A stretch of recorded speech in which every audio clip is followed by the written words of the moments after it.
Bismillahirrahmanirrahim. Assalamualaikum warahmatullahi wabarakatuh.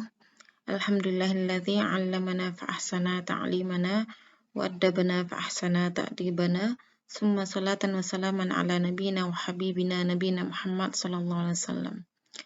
Puji syukur kepada Allah Subhanahu wa taala. Alhamdulillah kita bisa melanjutkan pertemuan kita secara virtual di mata kuliah Ushulul Fiqh, dan ini merupakan pertemuan yang ke-10. Insyaallah pada pertemuan ini kita akan membahas tentang pembagian lafal atau lafaz dari segi kandungan makna. Itu terbagi kepada am dan khas. Kemudian selawat beserta salam kita panjatkan kepada junjungan kita Nabi besar Muhammad sallallahu alaihi wasallam. Allahumma shalli ala Muhammad wa ala ali Muhammad. Sebelum Umi mulai penjelasan materi tentang am dan khas, marilah kita berdoa terlebih dahulu. Bismillahirrahmanirrahim. Allahumma 'allimna ma yanfa'una wanfa'na bima 'allamtana waj'al ilmana khalishan liwajhikal karim waftah 'alaina bi fatikal mubin. Sini coba lihat tabel yang ada, di mana ushulul fiqh itu terdiri dari 4 rukun, ya. 4 rukun, dan ini merupakan objek kajian usul fiqh. Yang pertama tentang al-ahkam, ya. Al-ahkam itu jamak dari hukum, yaitu hukum-hukum, ya. Di mana di kajian usul fiqh dibahas tentang apa itu yang dimaksud dengan hukum dan apa yang dimaksud dengan mahkum fih, mahkum bih, al-hakim dan mahkum alaih. Ya, dan ini udah kita pelajari di al-ahkam syariah, ya, di pertemuan sebelumnya. Ya, selanjutnya di usul fikih ini juga dipelajari tentang al-ijtihad. Ijtihad ini yaitu bagaimana usaha yang dilakukan dalam rangka pelahiran sebuah hukum atau pemunculan hukum bagi permasalahan-permasalahan yang baru muncul di zaman sekarang. Nah, itu sudah kita bahas juga di pertemuan sebelumnya, di mana dibahas tentang ijtihad. Apa itu ijtihad, objek ijtihad, dan pelaku ijtihad, dan pembagian dari ijtihad itu sendiri. Kemudian dalam usul fiqh juga dikaji tentang turukul istinbat, yaitu metode. Turuk ini artinya metode-metode istinbat dalam menetapkan hukum. Ya, di antara metode dalam menetapkan hukum itu ada dengan cara menetapkan hukum melalui qawaid usuliyah lugawiyah, ya. Jadi menetapkan hukum dari mengkaji lafal-lafal yang ada, lafal dari nas yang ada, yaitu lafal dari Al-Quran dan Sunnah. Bisa jadi lafal itu, lafal dari nas Al-Quran dan Sunnah menunjukkan makna yang jelas, ya, dan bisa jadi maknanya tidak jelas, ya. Atau ya, dalam kajian kita sekarang, lafal yang terdapat dalam nas itu dia mengandung makna umum dan bisa jadi mengandung makna khusus, ya. Begitu juga dalam turuk istinbat ini juga dikaji tentang, ya, bagaimana bentuk sigat taklif, bentuk dari penetapan hukum tersebut. Apakah dia berbentuk amar, perintah, atau berbentuk nahyun atau larangan. Selanjutnya, rukun yang ketiga dalam ilmu usul fiqh yaitu dalilul ahkam, ya. Dalil atau sumber hukum, ya. Yang mana sebelumnya udah kita pelajari juga, ada yang dalilul ahkam atau sumber hukum itu yang muttafaq alaih ulama, yang disepakati oleh ulama, ya, yaitu Al-Quran, Sunnah, Ijma' dan Qiyas, ya.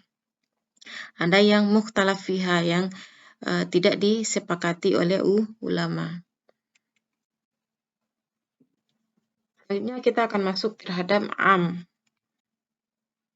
Pengertian am, ya, lughatan, ya, dia bermakna syamil al-muta'addid. Itu secara bahasa dia berarti yang melingkupi dan yang berbilang, ya.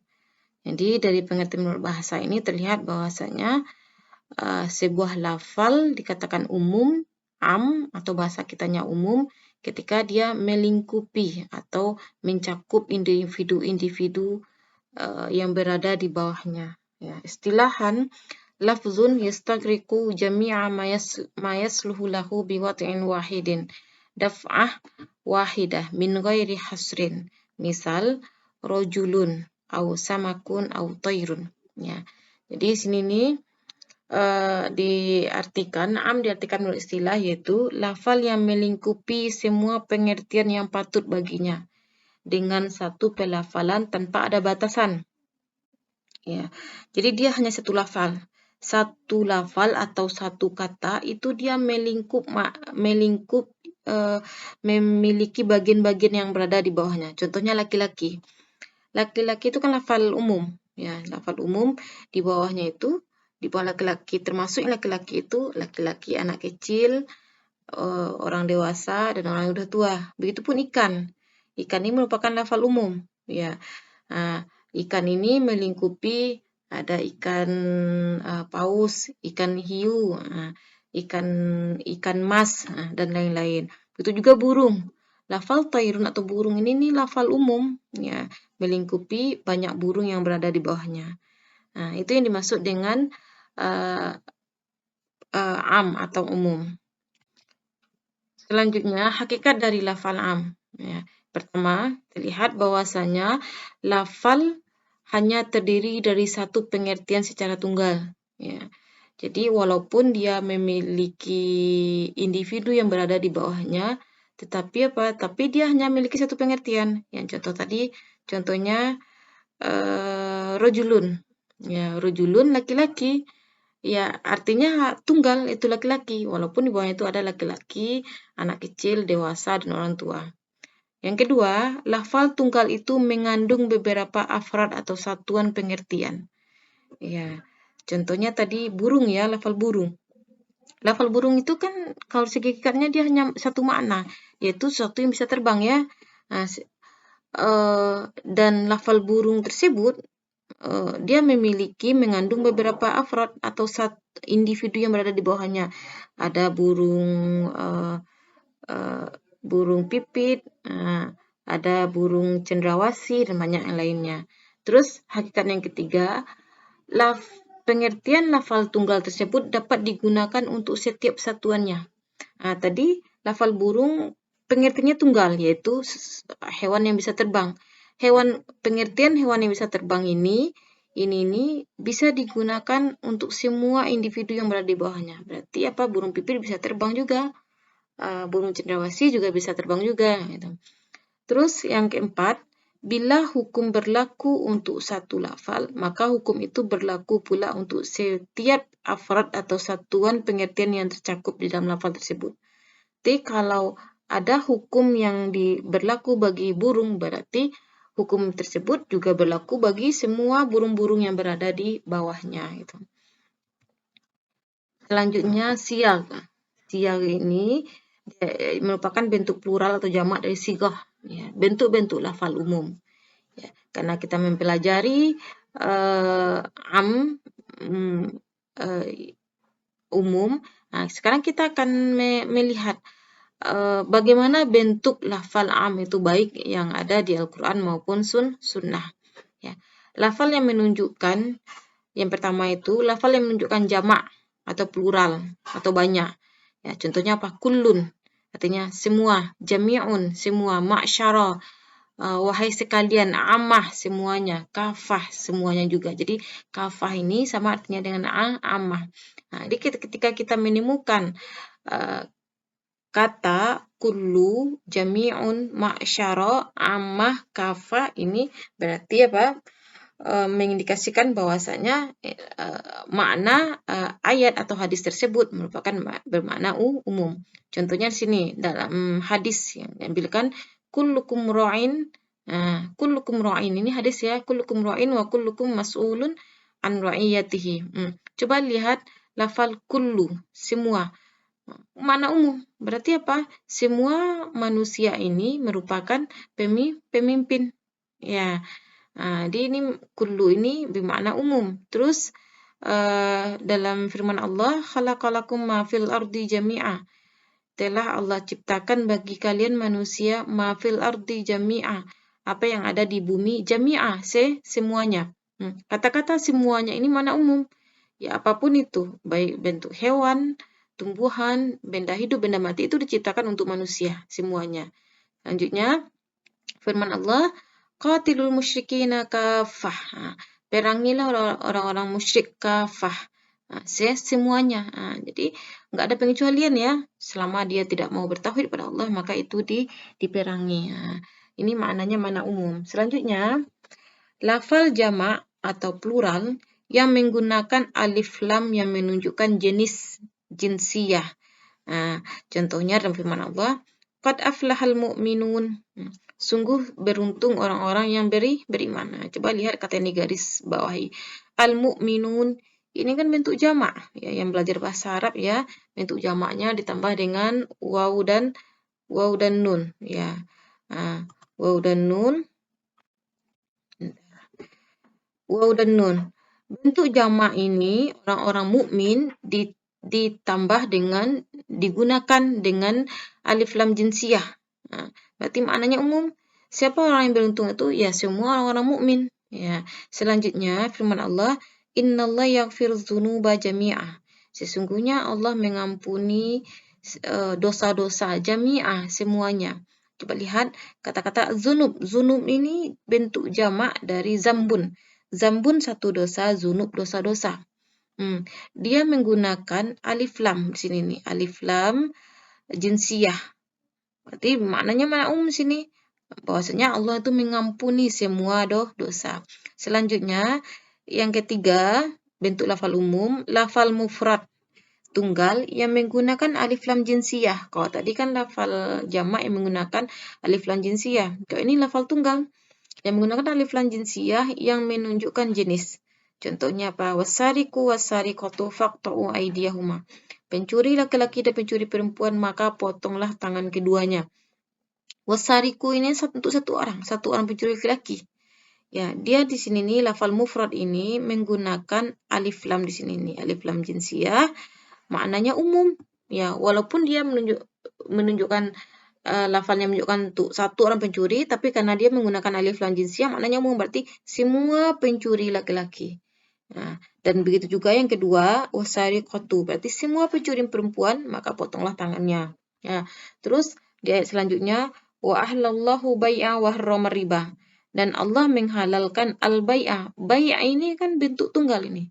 Jual beli. Kalau jual beli yaitu buyu' ya. Yang pelajari bahasa Arab udah belajar apa itu lafal mufrad dan lafal jamak. Ya. Allah menghalalkan jual beli. Karena dia lafal al-bai' ini, mufrad ini menggunakan alif lam jinsiyah, berarti maknanya mana umum. Allah menghalalkan semua bentuk jual beli. Ya. Jadi apapun bentuk jual beli yang ditemukan sekarang itu dihalalkan oleh Allah. Begitu juga wa harrama riba. Dan Allah mengharamkan riba. Mengharamkan riba. Coba lihat. Riba itu kan bentuk mufrad. Karena dia bersambung dengan alif lam jinsiyah. Berarti apa? Allah mengharamkan semua bentuk riba. Baik riba nasi'ah, atau riba fadli, atau riba jahiliyah. Ya. Itu bentuk yang ketiga. Bentuk lafal am yang keempat yaitu lafal nakirah dalam bentuk menidakkan atau nakirah manfiyah istilahnya ya. Di sini nih nakirah ini kalau Anda belajar dalam bahasa Arab itu lafal atau kata yang dia tidak memakai alif lam. Kalau memakai alif lam namanya ma'rifah. Contohnya di sini nih la rajula fiddar ya. Ya. Di sini nih la rajula fiddar. Tidak ada. Karena tadi kan bentuk nakirah. Mana bentuk nakirahnya rajula? Ya, tidak ada laki-laki. Tidak ada satupun laki-laki fiddar di rumah. Mana yang menyatakan nafinya menidakkan la-nya ini? Jadi maksudnya apa? Tidak ada satupun laki-laki di rumah. Maknanya umum di sini, baik laki-laki, anak kecil, orang dewasa atau yang tua. Selanjutnya, la wasiyata liwaris. Wasiyata ini kan nakirah, tidak pakai alif lam dia. Wasiat. Ya, jadi apapun bentuk wasiat itu tidak dibolehkan bagi ahli waris. Di sini ini maknanya umum. Apapun bentuk wasiat, baik wasiatnya sedikit atau banyak, itu tidak dibolehkan bagi ahli waris. Terus bentuk lafal umum yang kelima yaitu al-asma mausulah, isim mausul. Contohnya allazi, allazani, allazina, allati, ya, ma juga. Contohnya di sini dalam ayat lillahi ma fis samawati wal ardi. Ya, kepunyaan Allah lah apa-apa yang ada di langit dan di bumi. Nah, mana yang ini, yang isi mausulnya ma-nya ini. Nah, di apapun yang ada di langit dan bumi itu punya Allah, milik Allah. Ya. Nah, ini menyatakan umum. Terus selanjutnya, innalladzina ya'kuluna amwalal yatama zulma. Sesungguhnya orang-orang yang alladzina. Ini maknanya umum. Orang-orang yang memakan harta anak yatim secara zalim. Maknanya umum di sini alladzina itu. Terus selanjutnya bentuk lafal umum asma'u syarti. Ya, isim syarat. Jadi kalau menemukan isim syarat di Nas, Al-Quran dan Sunnah, berarti maknanya umum. Contohnya di sini nih, faman syahida minkum syahra falyasumhu. Ya, lihat man itu. Maka siapa yang menyaksikan di antara kalian bulan, maka berpuasalah. Nah, ini dalam penentuan awal Ramadan ya. Berarti siapapun yang menyaksikan bulan, ya bulan yang menandakan masuknya bulan Ramadan, maka dia wajib berpuasa esok harinya. Ya, maknanya umum di sana. Aina ma takunu yudrikumul maut. Contoh selanjutnya, dimanapun kalian berada, maka kematian akan menemukan kalian.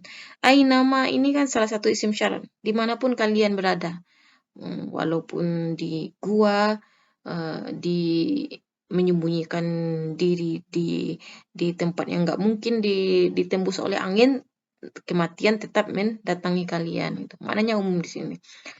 Selanjutnya, dilalah atau penunjukan lafal umum. Ulama tidak berbeda pendapat bahwa apabila datang nas, syara, baik Al-Quran dan Sunnah, dalam bentuk umum, maka hal ini menunjukkan berlakunya hukum terhadap semua afrod atau satuan yang berada dalam lingkup lafal umum tersebut. Ya, seperti firman Allah, la wasiyata li waris. Ya, tidak ada wasiat bagi ahli waris. Ya, maksudnya di sini ini apa? Ya, tidak ada wasiat. Baik wasiat itu, kata wasiat ini makna umum. Ya, karena tadi kan nakirah ditambah huruf lam yang menidakkan ya. Jadi tidak ada wasiat bagi ahli waris. Jadi siapapun ahli waris itu, dia tidak boleh menerima wasiat.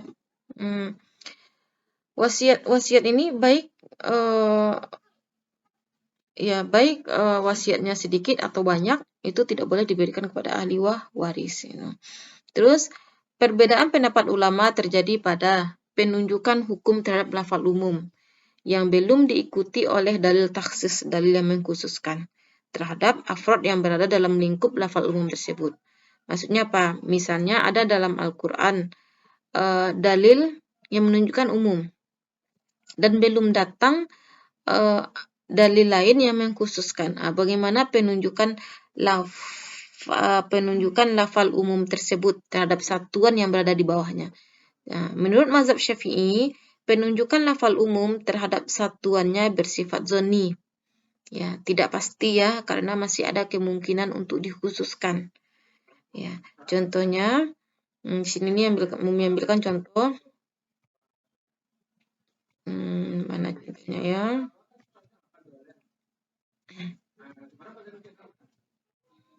Ini contohnya. Wal mutallaqat yatarabbasna bi anfusihinna salasata quru. Dan wanita-wanita yang dicerai maka dia hendaklah menunggu menjalani masa iddah selama 3 kali suci. Ya. Kata wal mutallaqatnya ini kan maknanya makna umum ini. Semua wanita yang ditalak atau dicerai. Baik dia cerai hidup atau cerai mati, maksudnya ditinggal mati oleh suaminya. Baik wanita tersebut dalam keadaan masih haid atau udah menopause berhenti haidnya atau dalam keadaan hamil. Ini umum. Apakah berlaku hukum 3 kali suci ya? 3 quru ini 3 kali suci bagi semua wanita yang dicerai tersebut. Harus menunggu dalil ininya, dalil yang mengkhususkannya. Kita kembali ke ini ya, ke sebelumnya.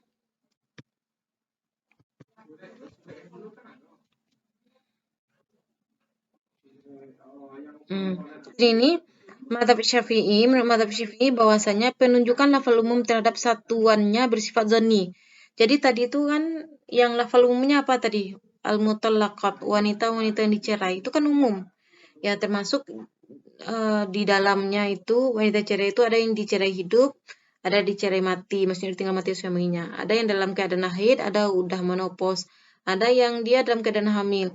Nah, menurut mazhab Syafi'i, penunjukan lafal umum terhadap semua yang 5 tadi itu sifatnya zoni. Kenapa? Karena masih mungkin dikhususkan bahwasanya 3 kali suci itu hanya untuk yang masih dalam keadaan haid.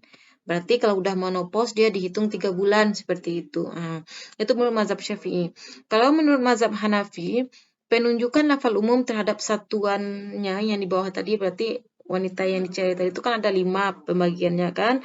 Berarti bersifat qat'i, pasti menurut mazhab Hanafi. Ya. Yang terkuatnya yaitu yang mazhab Syafi'i. Terus pembagian am. Ya, ini sini ada 3 pembagian am. Yang pertama, am yuradu bihi al-umum di sini nih. Apa yang dimaksud dengan am yuradu bihi al-umum? Yaitu lafal umum yang diinginkan adalah keumuman. Jadi, ketika ada lafal umum dalam nas, memang yang diinginkannya yaitu makna umum. Contohnya apa? Wa ma min dabbatin fil ardi illa 'ala Allah rizquha dalam surah Hud ayat 6 nih ya. Bisa dicek dan tidak adalah dari dabbah ini hewan ya di bumi kecuali bagi Allah yang menjamin rezekinya. Dabbah. Dabbah ini makna yang diinginkan di sini ini apa ya? Makna umum. Semua hewan yang ada di bumi tanpa ada pengecualian. Jadi ketika Allah menyatakan dabbah di sini ini, memang yang diinginkan tuh yang umum, enggak Allah tidak menginginkan yang khususnya. Karena yang dituju itu semua hewan yang melata di bumi. Nah, itu yang pertama, lafal umum yang dimaksudnya itu keumumannya. Terus yang kedua, yaitu am yuradu bi al khusus. Ini dimaksud di sana, lafal umum dan makna yang diinginkan adalah makna khusus. Ya, jadi berbeda dari yang pertama. Tadi yang pertama Allah menyebutkan lafal umum yang diinginkan benar-benar makna umum. Tapi yang bagian kedua ini lafal umum tapi yang diinginkan adalah makna khusus.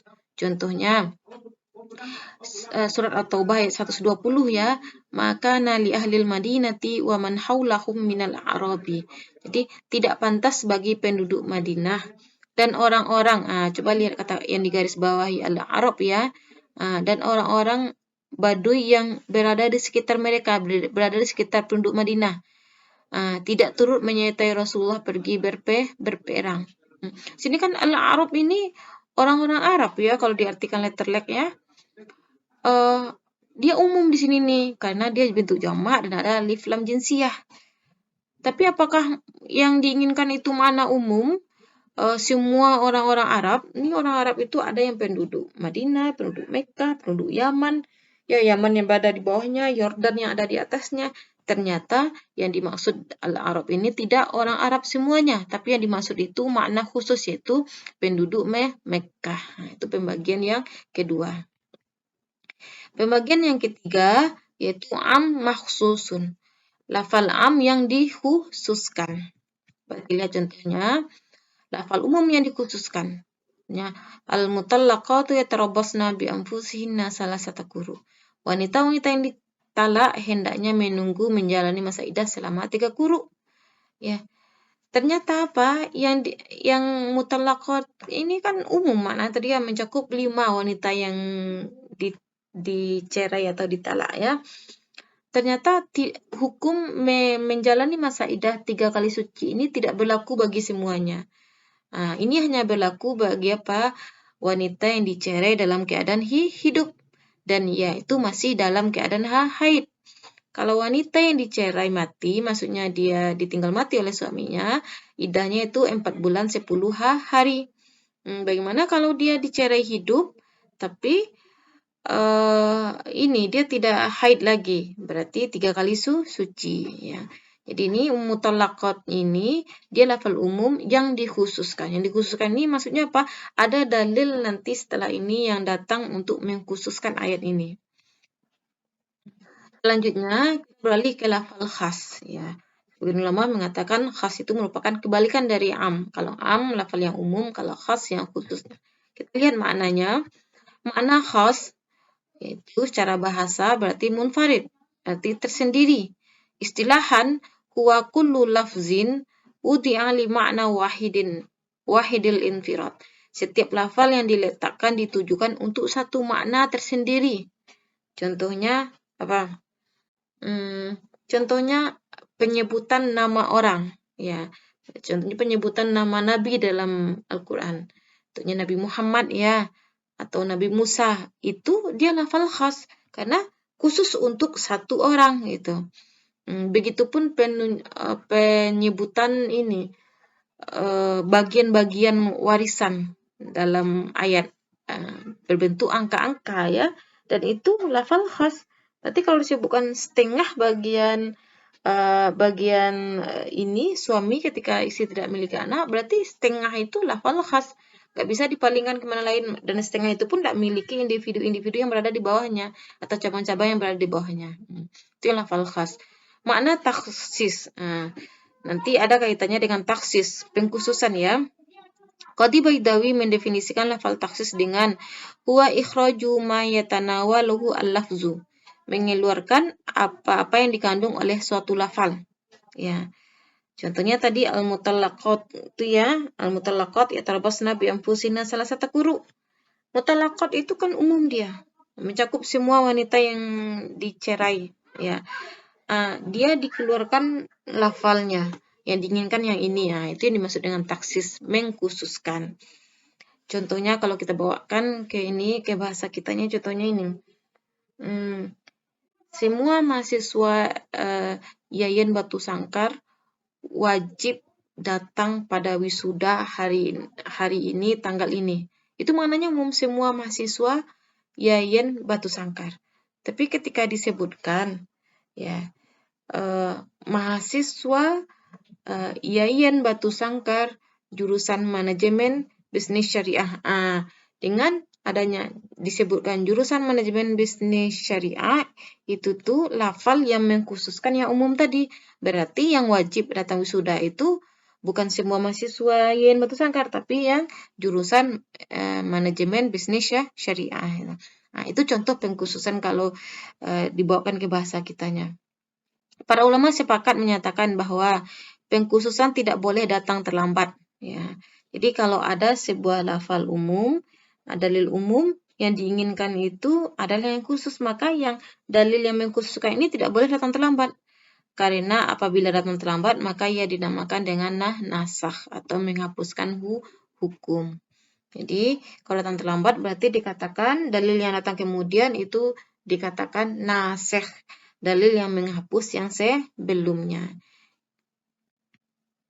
Selanjutnya contoh dan penunjukan lafal khas. Dalam firman Allah surat Al-Baqarah nih ya, tentang haji ya 196, faman lam yajid fasyamu salasati ayyam. Barang siapa yang tidak mendapatkan hewan untuk disembelih ini ya, maka hendaklah ia berpuasa 3 hari. Penyebutan 3 hari ini lafal khas yang nggak mungkin lagi dipalingkan maknanya dan 3 hari ini ya 3 hari, nggak ada ini yang mungkin ada 3 hari ini ada bagian-bagiannya, tidak ada ya. Sini salah satu contoh dari khas. Terus lafal khas, menurut ulama lafal khas ini merupakan lafzul qat'i, lafal yang sudah hukumnya sudah pasti. Kalau tadi yang lafal umum yang belum datang dalil yang mengkhususkannya, menurut Syafi'iyah penunjukannya terhadap hukum masih zonni, karena masih mungkin ada pengkhususan. Tetapi kalau lafal khas yang udah khusus ya, bukan dalam nas, berarti penunjukannya terhadap hukum qat'i, pasti. Ya tadi itu ya contohnya ayat-ayat yang berhubungan dengan mawaris, kan disebutkan bagian ini setengah, bagian ini seperempat, berarti hukumnya pasti. Nggak mungkin lagi nggak perlu lagi penafsiran. Selanjutnya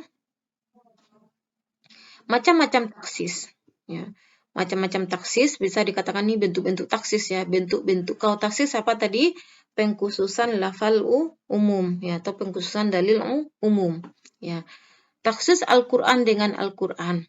Ya, kalau taksis Al-Qur'an dengan Al-Qur'an berarti ayat sebelumnya bermakna umum, kemudian datang ayat selanjutnya yang mengkhususkan dalil umum sebelumnya.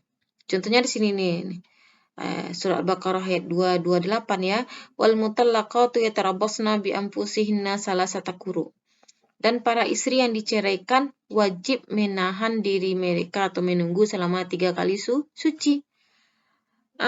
Ternyata mutallaqatnya ini kan lafal bentuk jamak yang ada alif lam jinsiyah, maknanya umum. Apakah semua wanita yang dicerai itu wajib menjalani masa iddah 3 kali suci? Ternyata tidak. Perlu dalil lain yang mengkhususkannya. Datang ayat yang mengkhususkan, yaitu walladzina yutawaffawna minkum wa yazaruna azwajan yatarabbasna bi anfusihinna arba'ata asyhurin wa asyra. Dalam surat Al-Baqarah ayat 234 ya. Orang-orang yang meninggal di antaramu dan meninggalkan istrinya, hendaklah mereka istri-istri tersebut menunggu selama 4 bulan 10 hari. Di sini wanita yang dicerai mati oleh suaminya, dia menunggu selama 4 bulan 10 hari. Berarti dia keluarkan yang mutallaqatnya ini. Sini menunjukkan kalau dia ditinggal mati, berarti dia tidak menjalani iddah 3 kali suci, tapi menjalani iddah selama 4 bulan 10 hari. Surat Al-Baqarah ayat 234 ini mengkhususkan surat Al-Baqarah ayat 228. Selanjutnya, khusus Al-Quran dengan sunnah. Itu Al-Quran, sebelumnya datang Al-Quran yang maknanya umum, kemudian datang sunnah yang mengkhususkan keumuman Al-Quran tersebut. Contohnya firman Allah nih dalam surat ini An-Nisa ayat 11. Ya, coba cek lagi. Firman Allah, yusikumullah fi auladikum lizakari mislu hadzal unsayain. Allah telah mewasiatkan untukmu tentang anak-anakmu bahwa bagian seorang anak laki-laki sama dengan bagian 2 orang anak perempuan. Coba lihat. Jadi Allah yusikumuni, Allah menetapkan bagian anak-anak kamu. Jadi kalau ada anak laki-laki sama anak perempuan, bagian 1 anak laki-laki sama bagian 2 anak perempuan. Ini kan maknanya umum. Apakah semua anak nantinya berhak mewarisi dari harta orang tua? Ternyata tidak. Ya, ayat ini dikhususkan dengan hadis Nabi, al-qatilu la yarisu. Pembunuh tidak mendapatkan hak waris. Jadi walaupun dia anak kandung dari orang yang meninggal, kalau dia yang membunuh orang tuanya, berarti dia tidak akan mewarisi. Akhirnya apa? Keumuman ini dikhususkan dengan sunnah Nabi. Selanjutnya, sunnah ditaksis oleh Al-Quran, kebalikan yang kedua. Sebelumnya datang sunnah yang sifatnya umum, kemudian keumuman sunnah tersebut dikhususkan oleh Al-Quran. Al-bikru bil-bikri, jaldu mi'ati wa nafyu sanatin. Perawan yang berzina dengan bujangan, hukumnya adalah dijilid atau dicambuk, dipukul 100 kali, dan dibuang selama setahun. Ya, ini hukuman yang pezina yang belum menikah keduanya ya, laki-laki dan wanitanya. Itu dia dicambuk 100 kali dan dibuang selama setahun. Ini nih hadis ini maknanya umum. Apakah semua gadis dan bujang dicambuk 100 kali ketika mereka berzina? Ternyata tidak. Bagi yang dalam surah An-Nisa ya 25, bagi hamba sahaya, fa'alaihinna nisfu ma'alal muhsanati minal azab. Atas mereka ditimpakan hukuman separuh dari apa yang dibebankan kepada perempuan muhsanat. Jadi maksudnya ketika hamba sahaya yang melakukan, kalau sekarang nggak ada lagi hamba sahaya ya, kalau hamba sahaya yang melakukan zina dan dia belum menikah, maka dia dicambuk sebanyak 50 kali. Okay. Selanjutnya, sunnah ditaksis oleh sunnah. Sunnah. Maksudnya apa? Sebelumnya datang sunnah yang maknanya umum, kemudian datang sunnah yang kedua maknanya khusus, yang mengkhususkan keumuman sunnah sebelumnya. Contohnya, fi ma saqatis sama'u wal uyunu au kana usriya al usyru. Jadi apa kata Nabi di sini nih? Tanaman yang diairi oleh hujan alami ini ya, yang dialiri oleh mata air dan sungai, zakatnya 1/10 dari yang dikeluarkan hasil panennya tersebut. Nah, 1/10 dikeluarkan tanpa irigasi ini ya. Jadi timbul pertanyaan, apakah semua tanaman yang diairi oleh hujan atau tanpa irigasi dia dikeluarkan 1/10? Nah, ternyata tidak. Nah, keumuman sunnah ini dikhususkan oleh sunnah laisa fi maduna khamsati awsaqi timarin wala habbin sadaqah. Jadi apa kata Nabi? Buah-buahan dan biji-bijian yang kurang dari 5 wasak tidak diwajibkan zakat. Nah, jadi yang ini ini maksudnya apa? Yang dikeluarkan 1/10 itu ketika sudah sampai hasil panennya itu 5 wasak. Kalau 5 wasak kita bawakan ke sekarang yaitu 720 kilogram. Nah, jadi tidak semua hasil panen yang diairi oleh air hujan, mata air dan sungai atau tanpa irigasi dikeluarkan 1/10. Yang dikeluarkan 1/10 itu ketika apa? Hasil panennya sudah sampai 5 wasak. Ya. Demikianlah penjelasan Umi tentang am dan khas. Ini berkaitan dengan penunjukan makna dari sebuah lafal. Untuk pertemuan selanjutnya kita akan bahas tentang amar dan nahyi, dan ini merupakan lafal dari sigat taklifnya. Oke, silahkan dijalankan tugasnya dengan meringkas materi yang Umi jelaskan ini, kemudian upload di kampus. Syukron kasiran. Wabillahi taufiq wal hidayah. Wassalamualaikum warahmatullahi wabarakatuh.